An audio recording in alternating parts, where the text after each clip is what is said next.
即使我在受苦之地依然重生，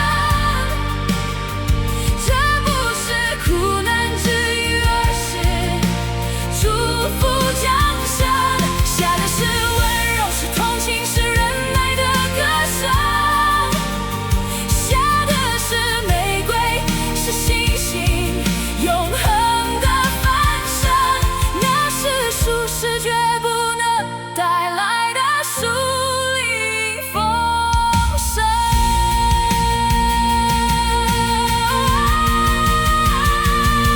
我看见雨和上帝，看见花，心碎为所领，却在丰富中长大，一切中胜利。